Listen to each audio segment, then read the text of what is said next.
Ladies and gentlemen.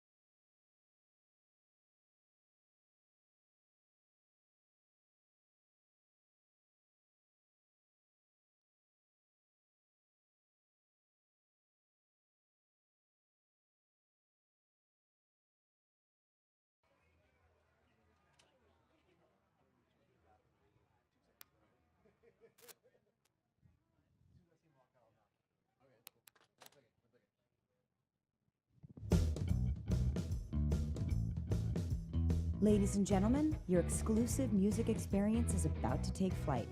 Join us now for a performance with real heart at the Southwest Soundstage presented by iHeartMedia.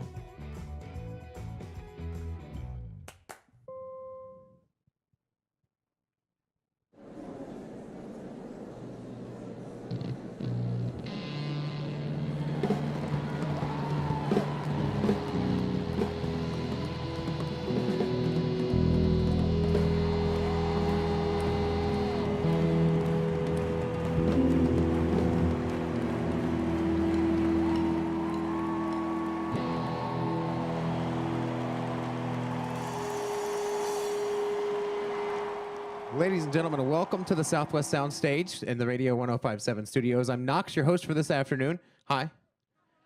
You guys are like the quietest group for a Friday that's this sunny. Is there like, are they like gas the lobby with like sleepy gas or something?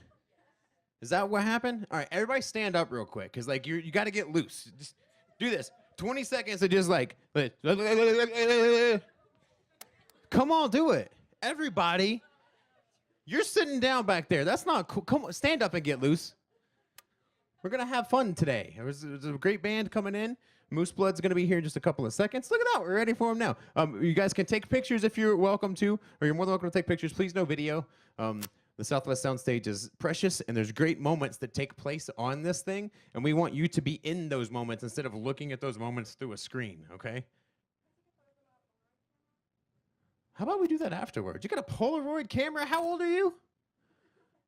You're 16 years old and you have 3 Polaroid cameras? Technology that was like dead before you were even alive. And you have it and just running around with it. It's amazing. Thank you guys for following at Radio 1057 on Twitter. Thanks for being a fan of Moose Blood. Thanks for coming to the Southwest Soundstage for this 404 session. Are you guys ready to give it up for Moose Blood?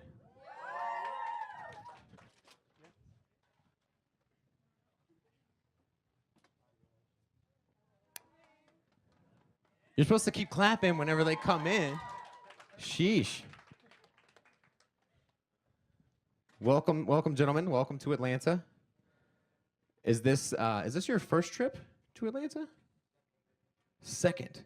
Okay. We're gonna do a lot more Q&A afterwards, but I want you guys to play some music for us first. Is that cool? Awesome. Thank you guys so much. Well, actually.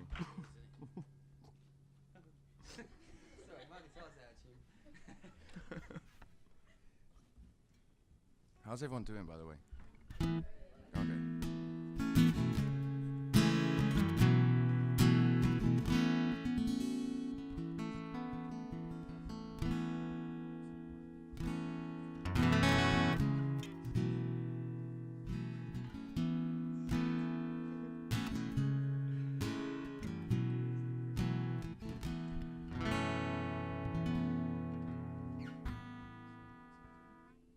So I'll do this one without you, and then you can do the next one without the capo, don't you?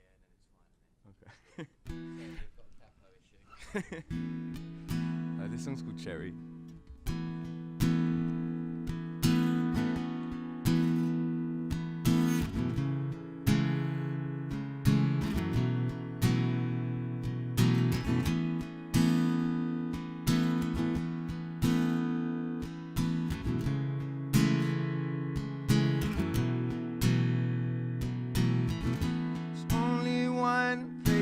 I wanna be. It's home with you, girl, so I can hear you breathe. With your hair up kiss that you give me when you've missed me. And I missed our girl so goddamn much. I smoked a lot and I feel so right. Guess this is just what I wanna do. Keeping half smokes and sing to half filled rooms. I was young and irresponsible about a year ago, and it's impossible to tell if my hands will ever warm. I don't believe in growing up, but look at me now. I'm engaged to be married. I'm only 23 and I got myself a family. She's not mine and she never will be. I'm reminded every day she's not mine, and it kills me. She won't look at me that way. So I was young and irresponsible about a year ago, and it's impossible to tell if my hands will ever warm. I don't believe in growing up. Thank you.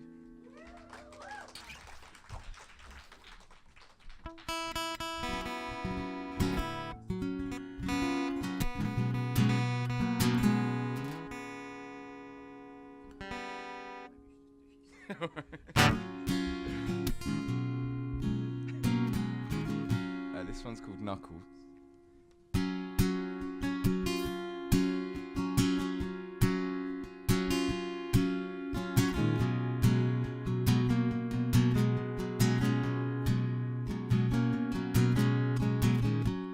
Wasn't hard to fall for you. You had it all planned out, didn't you?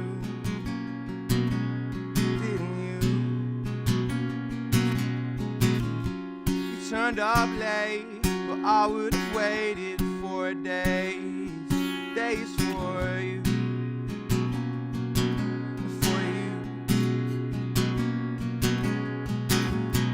The thing you say is beautiful, even though that I know it's secondhand. Have you say it in the same way?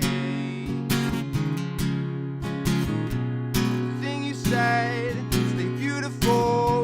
even though that I know it's secondhand. Have you say it in the same way? Before I said I wasn't good at this, I couldn't tell you that I wanted you, but I wanted to. It took so long, you made me wait. Had it all planned out, didn't you?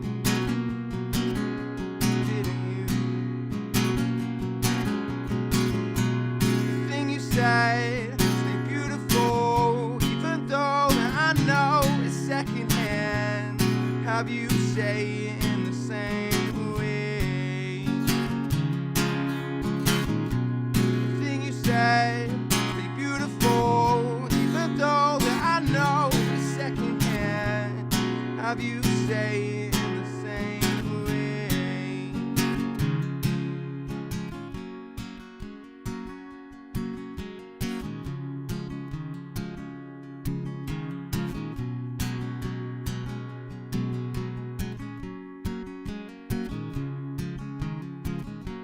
I walked you back so you didn't feel alone.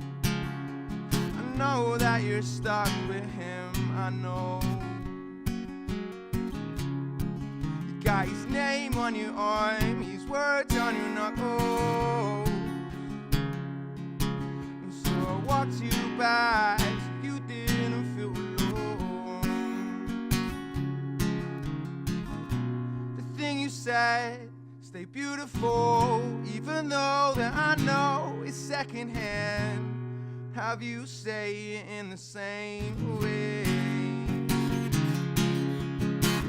This thing you say beautiful, even though I know it's secondhand.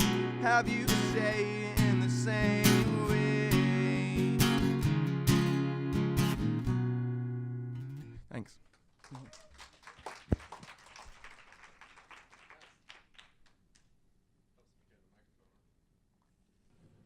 Check. Oh, there it is. Hey, thank you so much. That was amazing. You guys playing a show tonight at the Masquerade. Had a little snag getting into town. The van broke down on the way in. How far away were you guys when it? Can they all come up now? Yeah, guys, come on. If you come on up, answer questions. Yeah. I'm not gonna dance across the stage or anything like that. Give it up for for Moose Blood one more time.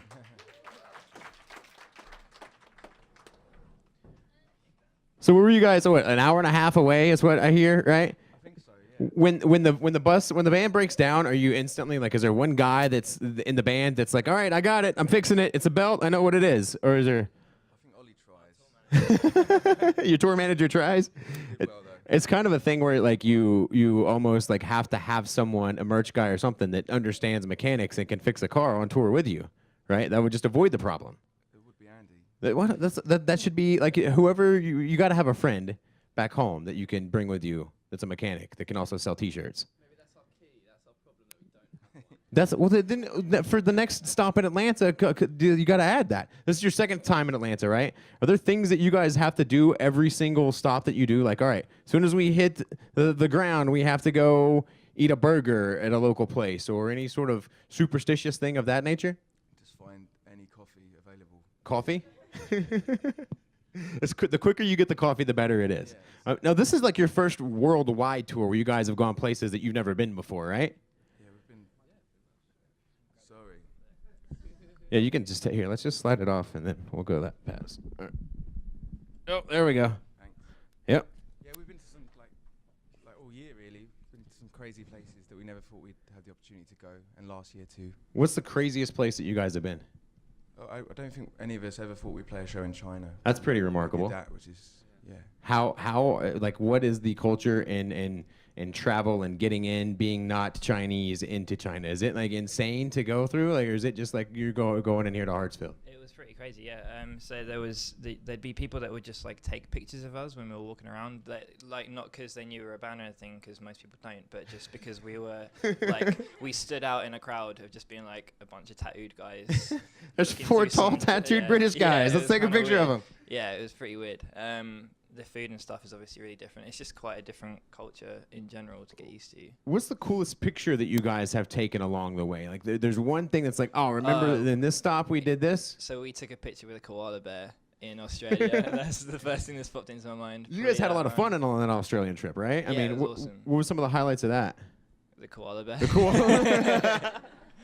If I had a picture of the koala, it'd be pretty rad too. I can't, even deny it.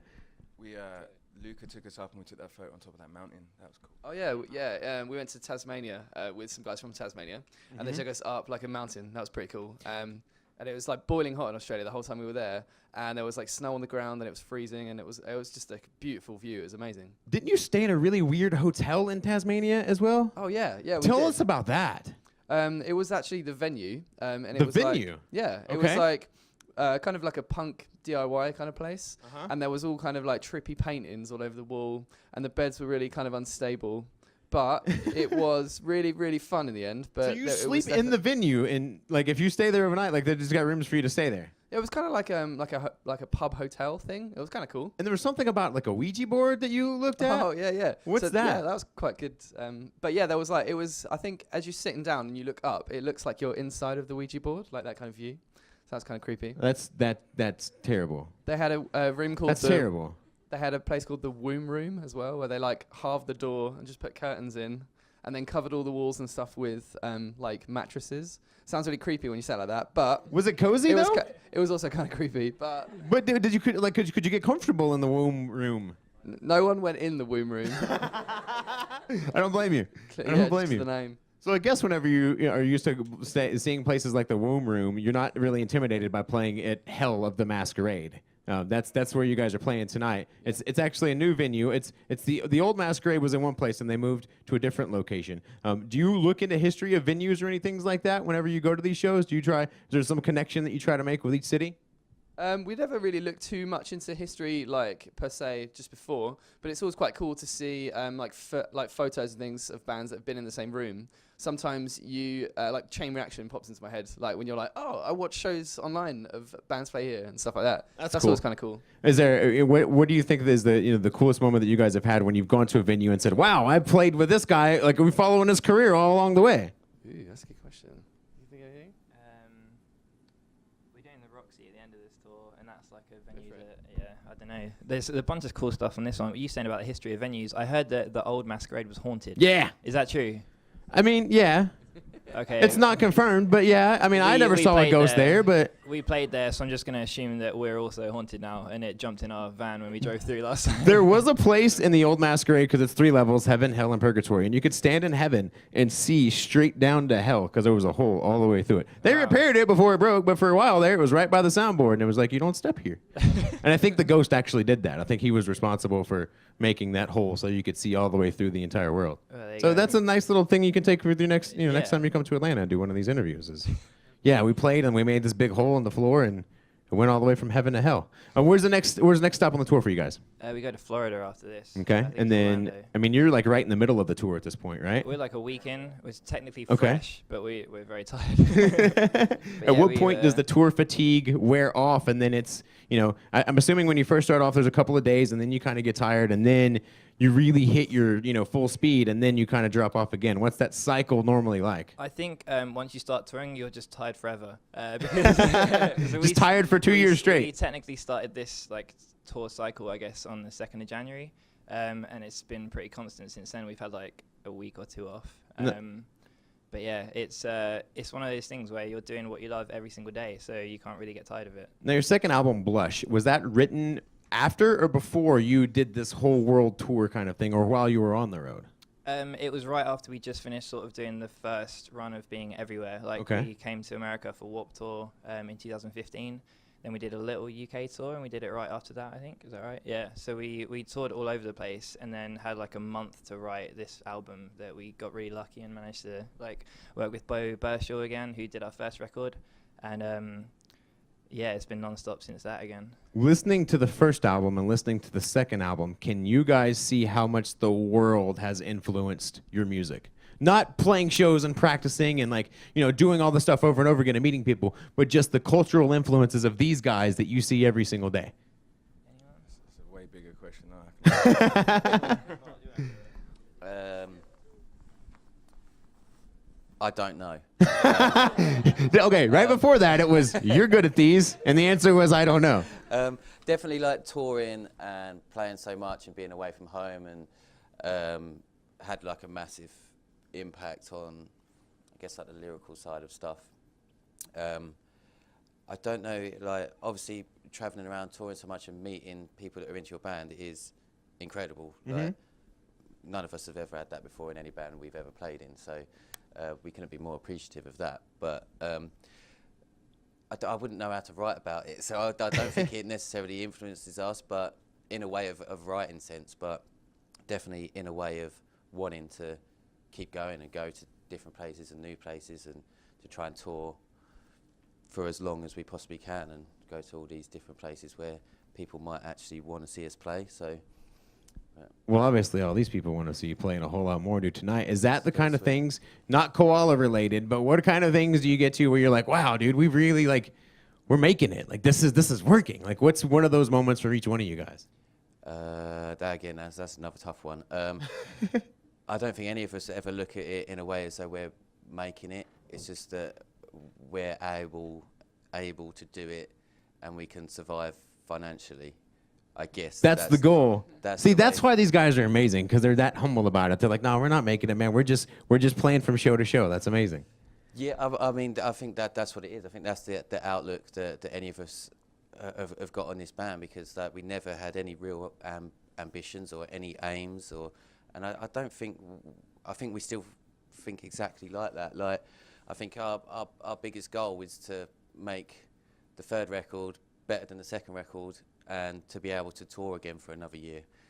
I think that's it. If you could tour what's the longest tour that you guys could go on? Could you literally stay on the road for the next 10 years?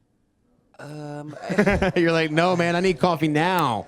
What are you talking about, 10 years? I mean, it's tough. I guess it depends how many times you're at home during that time of touring. Like, pretty much all of our tours have been like back to back, and there's been like, I mean, start of this year, I think we've had like 4 days off in between each tour we've done, and this is our 3rd tour already of this year. So we've had very little time at home, but we had Christmas at home before, so which was nice. But we love it, but you know, we all hate being away. Like, do you take a couple of days between each tour to stay home and kind of reset yourself, or is it sometimes you just, nope, I'm here for 15 minutes, here to drop off laundry, I'll see you guys in 3 weeks? It's kind of like that. I think the smallest gap we've had is what, 3 days, 4 days, something like that in between a tour. So which one of your friends back home has had the most annoying request since you started touring?